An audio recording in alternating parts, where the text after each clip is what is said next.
Part 5. The Climax. I think director Irvin Kershner said it best when he commented on the climax of the film. Unlike the original, he didn't want to have a big, sweeping, action-filled climax like the Death Star attack in the original. To have a climax like that for this film wouldn't make sense because of where we are in the story. So instead of a big, action-filled climax, he went with an emotional climax. Like I said earlier, this is a character film, with the primary focus of the film being on the characters. So what better way to end the film than with an extremely emotional climax with the characters the viewer has invested in throughout the film. Now there are sort of two climaxes at the end of the film. The climax of the Han-Leia storyline comes to a dramatic and emotional end with Han being frozen and Leia and Chewie trying to rescue him. However, they are instead forced to see Boba Fett flying off with Han on board.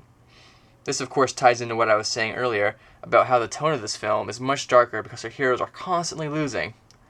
Of course, the big finale in the film is the much anticipated clash of Vader and Luke. It is finally time to see how Luke's training paid off. Before I get into this anymore, let me first comment on lightsaber fights. In my opinion, what makes the lightsaber fights in the original so much better than the prequels is that it is between characters we know and care about so much. In the film, both characters stand to lose so much. The stakes are high, motives are clear, and they serve more as emotional ways to tell the story. Compare that with the prequels, where it seems like the only reason there are lightsaber fights is because they are Star Wars films and they're required to.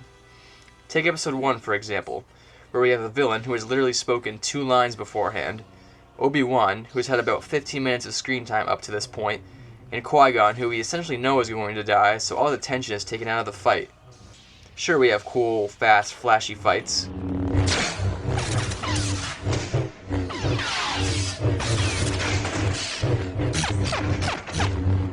But the viewer simply just doesn't care, and since they are tensionless, they are mostly forgettable.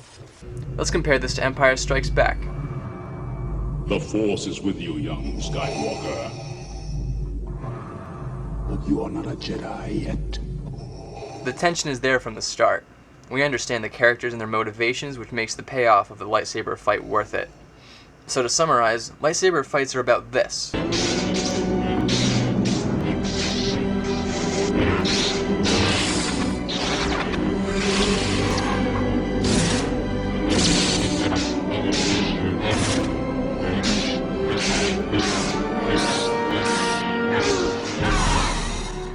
Not this.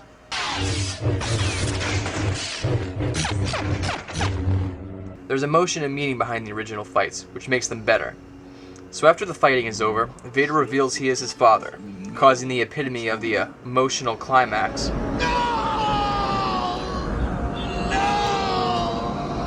Finally, Luke escapes and is left dangling thousands of feet in the air, holding on to dear life. This scene is quite symbolic of how vulnerable Luke is here. He failed to save Han, Vader cut off his hand and revealed to him that he is his father. Hardly the big happy ending most films have. That is what separates this film apart from so many in my opinion. Conclusion. To conclude, whether it's the dazzling action sequences, memorable dialogue, I love you. I know. memorable sequences,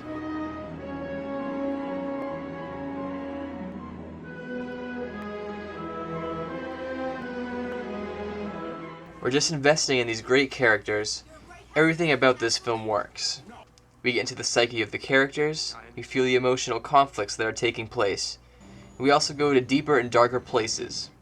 And as Joseph Campbell states, perhaps some of us have to go through dark and devious ways before we can find the river of peace, or the high road of the soul's destination. Until next time, this is KB signing off.